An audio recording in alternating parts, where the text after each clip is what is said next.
آپ دیکھیں کہ ایک اسٹوڈنٹ ہے، وہ اپنی یونیورسٹی میں ایڈمیشن لیتا ہے. اب اس کو پتہ ہے کہ بھائی ایڈمیشن تو لے لیا ہے، فیس بھی جمع کروا دی ہے، سبجیکٹس انرول بھی کر لیے ہیں، لیکن وہ اسٹوڈنٹ جو ہے نا، وہ کلاس میں جانے کے بجائے وہ دوستوں کے ساتھ بنک کرتا ہے اور یونیورسٹی کے کسی کیفے میں پایا جاتا ہے اور ہینگ آؤٹ کرتا ہے. اب وہ بظاہر اس کو نقصان نظر نہیں آ رہا، اس کو فیل نہیں ہو رہا کہ میرا کچھ نقصان ہو رہا ہے، بلکہ وہ تو بڑا انجوائے کر رہا ہے. صبح صبح جاتا ہے، کلاس میں جانے کے بجائے کیفیٹیریا چلا جاتا ہے، وہاں سے نکلتا ہے تو دوستوں کے ساتھ جو ہے نا وہ سوئمنگ کرنے چلا جاتا ہے، وہاں سے نکلتا ہے پھر اٹھتا ہے تو لانگ ڈرائیو پہ چلا جاتا ہے. تو اس کا مطلب یہ کہ بظاہر تو وہ بڑا انجوائے کر رہا ہوتا ہے، اور اگر کوئی شخص اس کو اس ٹائم سمجھائے کہ یار یہ تم ایسا نہ کرو، دیکھو تم نے پیسے جمع کروائے ہیں، تم نے یونیورسٹی میں ایڈمیشن لیے، تمہارا بڑا نقصان ہوگا، تو وہ کہے گا لو مولوی آگے سمجھانے. جیسا کہ ہماری لائف میں ہوتا ہے کہ جو بھی ہمیں سمجھاتا ہے تو ہمیں لگتا ہے یار یہ کیا ہمارے پیچھے ہی پڑ گئے. اور اسپیشلی یہ جو یوتھ ہوتی ہے نا، یہ جو ٹین ایج ہوتی ہے، اس میں تو جو سمجھا رہا ہوتا ہے نا وہی سب سے بڑا دشمن لگ رہا ہوتا ہے. اپنی لائف بھی ایسی گزری ہے.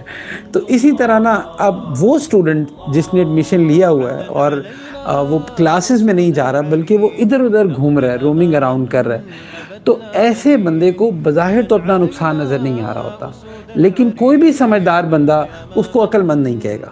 وہ کہے گا کہ نہیں یہ اپنا نقصان کر رہا ہے. اور یونیورسٹی بھی اس کو کچھ نہیں کہے گی. یونیورسٹی کہے گی ٹھیک ہے فیس تو نے جمع کروائی دیا نا.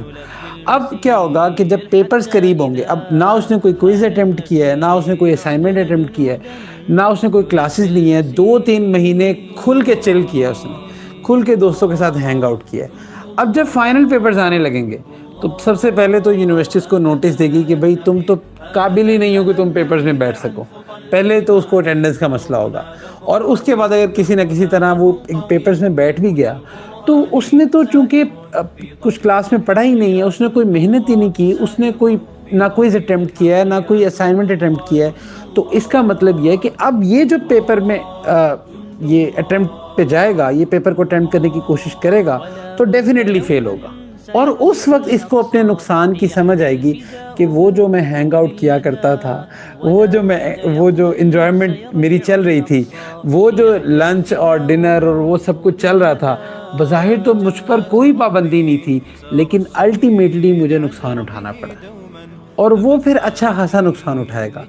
اسی طرح آپ دیکھیں کہ ایک ڈاکٹر ہوتا ہے، آج کل ویسے بھی کووڈ چل رہا تھا کچھ عرصہ پہلے، تو جو ڈاکٹرز تھے نا وہ بہت زیادہ کانشیس تھے. اس کی ریزن یہ ہے کہ وہ اس مرض کو اچھے سے سمجھتے تھے. تو جو بندہ جتنا زیادہ کووڈ کو سمجھتا تھا کہ اچھا یہ اتنا ڈیمیجنگ ہو سکتا ہے، وہ اتنا ہی زیادہ اسے ڈر رہا تھا. تو اس کا مطلب یہ ہے کہ جس کو جتنی معرفت حاصل تھی وہ اتنا ڈر رہا تھا، وہ اتنی پریکاشنز لے رہا تھا. سب سے زیادہ جو پریکاشن لیے جا رہے تھے وہ یہ جو ایجوکیٹڈ فیملیز تھی، کہ جن میں ڈاکٹرز تھے یا اس طرح کے لوگ تھے جو تھوڑی سی اس پہ ریسرچ رکھتے تھے، جو اس کو تھوڑا سا سمجھتے تھے، وہ اور زیادہ اس کے بارے میں کوشش تھے، اور زیادہ پریشان تھے، وہ اور زیادہ پریکاشنز لے رہے تھے. لیکن ایسے لوگ کہ جن کو پتہ ہی کچھ نہیں تھا، تو اکثر تو ہمارے ملک میں لوگ یہ بھی کہہ رہے تھے بھائی کرونا تو ہے ہی نہیں. ایسی سٹیٹمنٹس بھی آپ کو سننے کو ملی. کیونکہ وہ بظاہر آپ کو نظر نہیں نہ آ رہا ہوتا. تو اس لیے اب جن کو بالکل بھی نہیں پتہ تھا، کسی دیہات میں آپ چلے جائیں وہاں پہ پوچھیں تو وہ کہتے تھے بھائی کرونا نام کی کوئی چیز ہی نہیں. تو اس کا مطلب یہ ہے کہ جس کو جتنی معرفت تھی، جس کو جتنی سمجھ تھی، وہ اتنا زیادہ ڈر رہا تھا، وہ اتنی زیادہ احتیاط کر رہا تھا. اور جس کو جتنی کم سمجھ تھی وہ اتنا ہی زیادہ بے دھڑک تھا. تو اسی طرح اللہ سبحانہ و تعالیٰ نے یہ سسٹم ایسا ڈیزائن کیا ہے کہ جس کو اللہ کی معرفت حاصل ہوتی ہے، جس کو پتہ ہے کہ اللہ کون ہے، جس کو پتہ ہے کہ یہ جو میں نافرمانی کر رہا ہوں یہ میں کس کی کر رہا ہوں، تو وہ اتنا زیادہ ڈر رہا ہوتا ہے. اچھا اس کو آپ ایک اور اگزامپل سے سمجھیں. مثال کے طور پہ آپ ڈرائیو کر رہے ہیں اور آپ جا رہے ہیں، رستے میں ایک شخص ہے جس نے سویلین ڈریس پہنا ہوا ہے. اب وہ آپ کو روکتا ہے.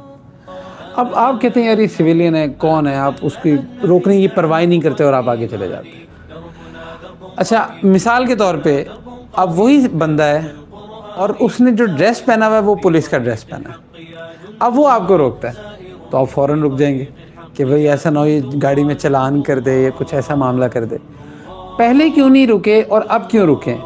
اس میں بنیادی ڈیفرنس یہ ہے کہ پہلے والے کو آپ اس کی معرفت نہیں رکھتے تھے، بے شک وہ سیم پرسن ہو، لیکن چونکہ اس نے وہ پولیس کا ڈریس ہی نہیں پہنا تھا، اب آپ کو نہیں پتہ یہ کون ہے، اس کے اختیارات کیا ہیں، یہ کیا کر سکتا ہے. آپ نے کہا ہی از اے رینڈم پرسن، تو بس ٹھیک ہے، روک رہا ہے تو روکتا رہے۔ لیکن جیسے ہی آپ نے دیکھا کہ اچھا یہ پولیس کی ڈریس میں ہے، تو فوراً اس کے روکنے پہ آپ رک جاتے ہیں، کیونکہ اب آپ کو اس کے اختیارات کی سمجھ آ گئی، آپ کو پتہ ہے کہ یہ کیا کر سکتا ہے۔